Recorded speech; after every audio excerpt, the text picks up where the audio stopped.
ৰাম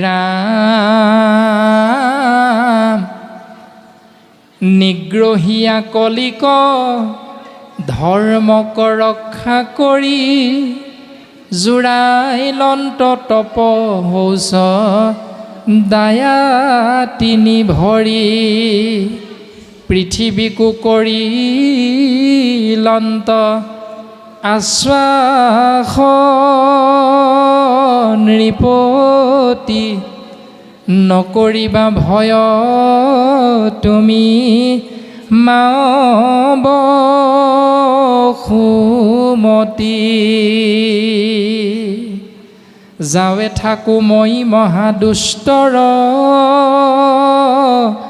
অন্তক নাহি কিছু শংকা বুলি নমিলা ধৰ্মক। এনেকৈ সমস্ত জনা অৰ্থাৎ ধৰ্ম আৰু বসুমতী আশ্বাস প্ৰদান কৰিছে যে মই থকালৈকে এই ৰাজ্যত কলিৰ প্ৰৱেশ নহ'ব আৰু তোমালোক ধৰ্মৰ প্ৰতীক তোমালোকৰ ওপৰত অত্যাচাৰ উৎপীড়ন হ'বলৈ দিয়া নহ'ব, এনেকৈ অভয় প্ৰদান কৰিছে। আৰু ধৰ্মৰাজ নিজ স্থানে গমন কৰিছে, বসুমতীয়েও নিজ স্থানে গমন কৰিছে। আৰু ভাগৱতে আমাক সিদ্ধান্ত দিছে ৰাম ৰাম ইটো আতি আশ্চৰ্য নহিকে ঋষিগণ কৰৈ যিটো কৃষ্ণ কথা শ্ৰৱণ কীৰ্তন। সেই ৰাজন এই বুলি শুকগুৰুৱে পৰীক্ষিতৰ আগত উপদেশ প্ৰদান কৰিছিল যে তুমি কৃষ্ণ নাম আশ্ৰয় কৰা, তোমাৰ মংগল সাধন হ'ব। আৰু এই পৰম উক্তিকে সাৰোগত কৰি উগ্ৰশ্ৰৱাসুতে নৈমিষ ক্ষেত্ৰত 28,000 ঋষিমুনিৰ আগত প্ৰকাশ কৰিছে ইটো আতি আশ্চৰ্য নহিকে ঋষিগণ। সেই ঋষি সমস্ত, এইটো অতি আচৰিত কথা নহয়। কৰৈ যিটো কৃষ্ণ কথা শ্ৰৱণ কীৰ্তন, যিজনে কৃষ্ণ নাম শ্ৰৱণ কীৰ্তন কৰে আৰু যিজনে স্মৰৈ কৃষ্ণ পদ পংকজত হৃদয়ত নোপজৈ সম্ভ্ৰম তাৰ মৰণ কালত পুছিলা যেন পৰীক্ষিতৰ চৰিত্ৰ কহিলো সকলে কৃষ্ণ কথায়ে সহিত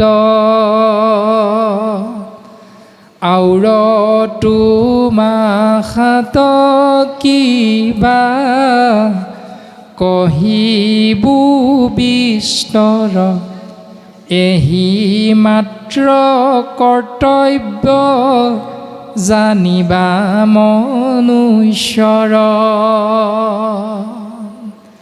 উগ্ৰশ্ৰৱাসুতে কৈছে সেই ঋষিসকল তোমালোকৰ আগত আমি আৰু কিমান কম, যি ক'লোঁ সেয়াই হ'ল এজন শৰীৰধাৰী জ্ঞানী মনুষ্যৰ একমাত্ৰ কৰ্তব্য। অ ৰাম কহুৱাবে শুনিও শাস্ত্ৰৰ সবে সাৰ কৃষ্ণৰ চৰণ পাইবে ইচ্ছা আছে যাৰ। আৰু কম শুনা শাস্ত্ৰৰ সকলোখিনি সাৰ, কাৰ আগত? কৃষ্ণৰ চৰণ পাইবে ইচ্ছা আছে যাৰ। যাৰ যাৰ কৃষ্ণৰ চৰণত ভক্তি কৰি মোক্ষ প্ৰাপ্তিৰ ইচ্ছাটো আছে, সেই ইচ্ছুকসকলৰ আগত শাস্ত্ৰৰ সাৰ তত্ত্ব ক'বৰ বাবে আমি আগবাঢ়িম। কৃষ্ণ গুণ নাম মাত্ৰ কৰোক কীৰ্তন আউৰ আন কৰ্মত কমন প্ৰয়োজন।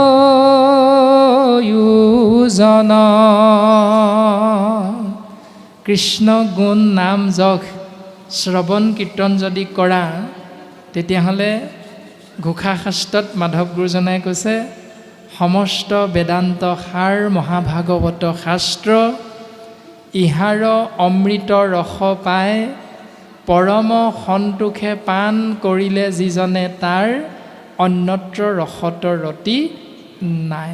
যদি কৃষ্ণ নাম আশ্ৰয় কৰিছোঁ তেতিয়াহ'লে অন্য কৰ্মৰ প্ৰতি আপোনাৰ মোৰ ইচ্ছা থকাটো উচিত নহয় বা ইচ্ছা নাথাকে, শাস্ত্ৰয়ে সিদ্ধান্ত দিছে। সেইসকলেহে কৰ্মমাৰ্গ আৰু জ্ঞান মাৰ্গক আশ্ৰয় কৰিব লাগিব। কোনসকলে? মোক নজানয় যিটো তাৰেখে কৰ্মত অধিকাৰ। উদ্ধৱৰ আগত ভগৱন্ত পুৰুষে সিদ্ধান্ত দিছে কৰ্মমাৰ্গ জ্ঞান মাৰ্গ যাগ যজ্ঞ পূজা পাতল দান দক্ষিণা শ্ৰাদ্ধ পিণ্ড হোম ব্ৰত তীৰ্থ স্নান আদি আদি কৰ্ম আৰু জ্ঞান মাৰ্গত অধিকাৰ সেইসকলৰ আছে যিসকলে কৃষ্ণ নাম আশ্ৰয় কৰি বেয়া পায়। যিসকলে ভগৱান কৃষ্ণক বেয়া পায়, ভকতৰ সংগ বেয়া পায়, তেওঁলোকেহে মুণ্ডন কৰাৰ অধিকাৰটো শাস্ত্ৰই দিছে। তেওঁলোককহে ছমহীয়া বছৰেকীয়া কৰাৰ অধিকাৰটো আছে বুলি কৈছে। তেওঁলোকেহে তীৰ্থ ভ্ৰমণ কৰি শুদ্ধ হম বুলি ভবাৰ অধিকাৰটো আছে। তেওঁলোকেহে 33 কোটি দেৱ দেৱতাৰ চৰণত পূজা কৰা, যজ্ঞ কৰা, দান দক্ষিণা দিয়া, বলি দিয়া আদি নিয়মবিলাক কৰাৰ অধিকাৰ তেওঁলোকৰহে আছে। বৈষ্ণৱক এইবিলাক অধিকাৰ নাই দিয়া। গতিকে আপুনি আমি যদি ঈশ্বৰৰ নাম ভাল পাওঁ তেতিয়াহ'লে সেইবিলাক কৰ্মৰ পৰা নিজক আঁতৰাই দিব লাগে। তাত কোনো অপৰাধ নাই। মূৰ ভক টক নোচোয় একো দুখে, এইবিলাক নকৰিলে যিটো অপৰাধ হ'ব বুলি আমি ভয় খাওঁ, কৃষ্ণ নাম আশ্ৰয় কৰি যদি জীৱন আগবঢ়াওঁ তেতিয়াহ'লে তেওঁ এইবিলাক দুখৰ পৰা সহজতে পৰিত্ৰাণ পাব পাৰে। ৰামে বেদৰো গোপনী কথা কহিলো নিশ্চয় নকৰিবায়াত কিছু শৌনক সংশয়। বেদৰ গুপুত বিত্ত নাৰায়ণ বুলি কৈছে। বেদৰ গুপুত বিত্ত মানে ধন, ভগৱন্ত পুৰুষ ঈশ্বৰ কৃষ্ণদেৱৰ নাম। আৰু সেই নাম আমি যদি আশ্ৰয় কৰোঁ গুৰুৰ কৃপা ধন্য হৈ শাস্ত্ৰ গুৰু হবে শিষ্যৰ কৃপায়ে শুদ্ধ উপদেশ দিব শিষ্য হবে তাংক শুদ্ধভাৱে নাচৰিলে তাৰা হবে কি কৰিব। কীৰ্তন দশম ঘোষা ৰত্নাৱলীয়ে আপোনাক মোক শুদ্ধ ৰূপত পদবন্ধে ছবিচন্দে লেচাৰী দুলৰীৰ দ্বাৰা বুজাই আছে। এতিয়া শুনিলোঁ, এইবোৰ মিটিঙত কোৱা কথাহে, ভাগৱতত লিখি থোৱা কথাহে। এই বুলি কৈ যদি ঘৰত এটাও নিয়ম পালন নকৰোঁ ইয়াত লিখা কথা, তেতিয়াহ'লে আপুনি মই আহিল কণা গ'ল কণা খাগৰি কাটিলোঁ 3 কণা। এজন বাপে আজি আমাক আপোনাৰভাৱে দায়িত্ব দিয়াৰ দৰে নিৰ্দিষ্ট বক্তাৰ ভাষণৰ দায়িত্ব দিলে। গুৰু জয়ন্তীত গ'ল, ভাষণৰ ফুলজাৰি মাৰিছে। পোনপ্ৰথমে কৈছে বোলে ভগৱন্তই 24 বাৰ অৱতাৰ ধাৰণ কৰিছে। মৎস্য কুৰ্ম নৰসিংহ বামন পৰশুৰাম হলিৰাম বৰা শ্ৰীৰাম বুদ্ধ কল্কি নামে দশ আকৃতি ধৰিছা কৃষ্ণ তজোপায় কৰহু প্ৰণাম। বোলে মাছ ভগৱন্তৰ প্ৰথম অৱতাৰ। নিৰ্দিষ্ট বক্তাৰ ভাষণ নামঘোষা শাস্ত্ৰত মাধৱ গুৰুজনাই কৈছে। তাৰপাছত কীৰ্তন গ্ৰন্থটো গুৰুজনাই লিখিছে মৎস্যৰূপে অৱতাৰ ভৈলা প্ৰথমত উদ্ধাৰিলা বেদ প্ৰভু প্ৰলয় জলত। গতিকে মাছ জীৱ হত্যা কৰাটো আমি মনুষ্যৰ মহাপাপ বা জীৱৰ পাপ হয় এনেকৈ। গতিকে বাপসকল আইসকল এইবিলাক পাপৰ পৰা আপুনি আমি পৰিত্ৰাণ পাব লাগিব। এই বুলি ফুলজাৰি মাৰিলে ভাষণৰ, জাউৰীয়ে জাউৰীয়ে হাত চাপৰি, ইমান সুন্দৰ ভাষণ। সেইদিনা আকৌ সৌভাগ্যবশত আইগৰাকীকো লগত লৈ গৈছিলে। আয়ে কৈ থাকে ঘৰত বোলে সদায় সদায় আপুনি যায়, মই ঘৰতে সোমাই সোমাই থাকিব লাগে, বোলে মোকো লৈ যাব লাগিব এদিন। বাপে সুবিধা পাই বোলে ওলাবা কালিলৈ, এই বুলি সেইদিনা বাপে আইকো লৈ গৈছিল। গৈ আয়ে একান্ত মনে শুনিছে, বাপক চৰণ ধুৱাইছে, গামোচা পিন্ধাইছে, শ্ৰদ্ধা সন্মান জনাইছে। আয়েতো থৰ লাগি চাইছে, কোনোদিন তেনেকুৱা সন্মান বাপক জনাই বুলি ঘৰত থাকি নাজানে।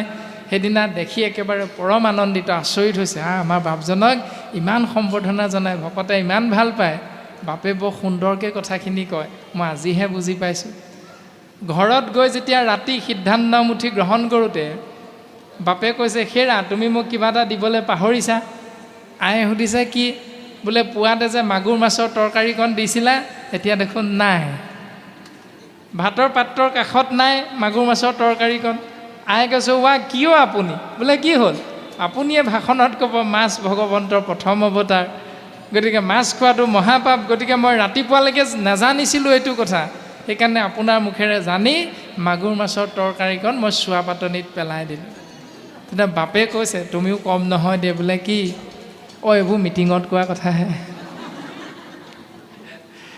এতিয়া আমাৰো চিন্তাবিলাক তেনেকুৱা হৈ থাকে। নামঘৰলৈ গ'লোঁ, কৃষ্ণ নাম শুনিলোঁ, ঘৰত গৈ ইয়াৰ এটাও আপুনি মই পালন কৰিবলৈ ইচ্ছুক নহয়, মনত নাথাকে।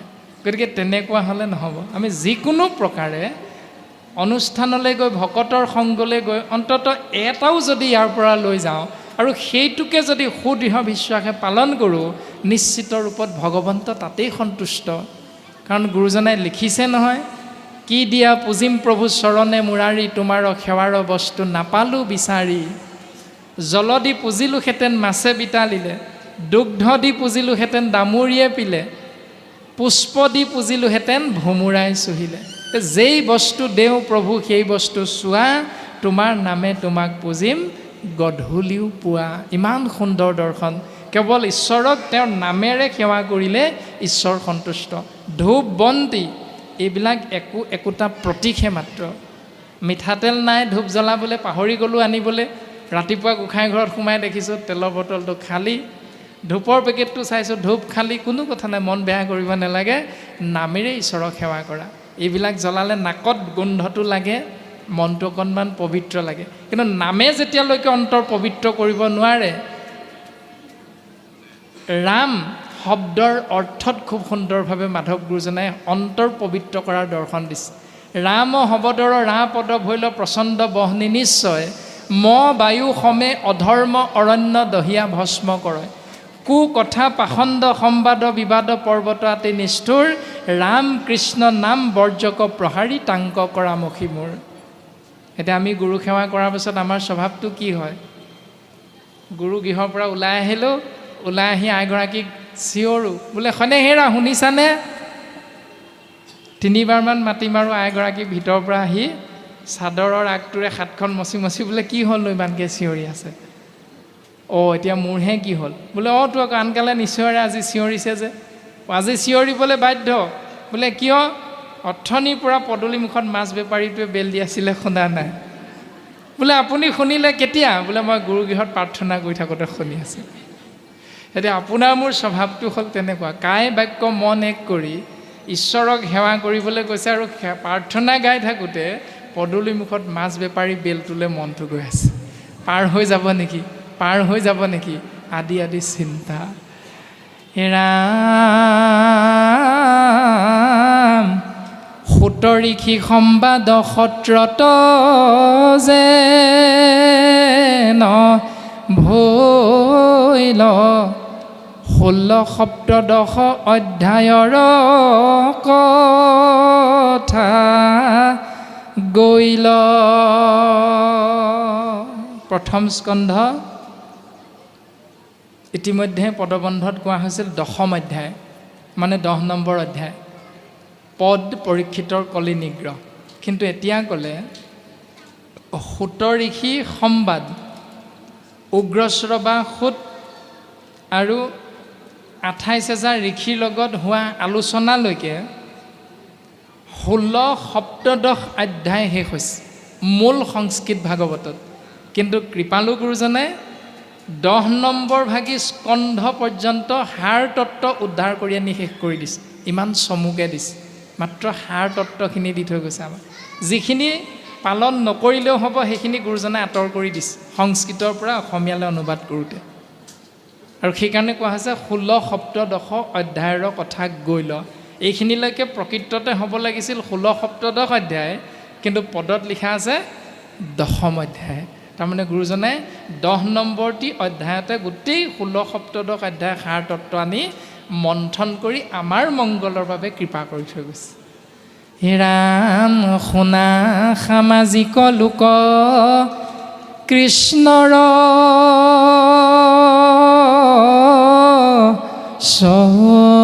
চৰিত্ৰ আতপৰে মুখ্য ধৰ্ম নাহি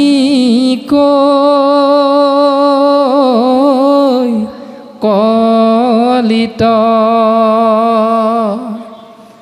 জানিবা সমস্তে শাস্ত্ৰৰ শেষাৰ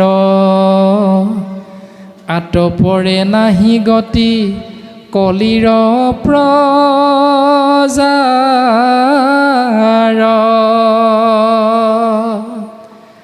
ৰাম ৰাম ভৈল মলমতি লোক তেজিলে আচাৰ পাতকীৰ নাহি কৈ কৰ্মত অধিকাৰ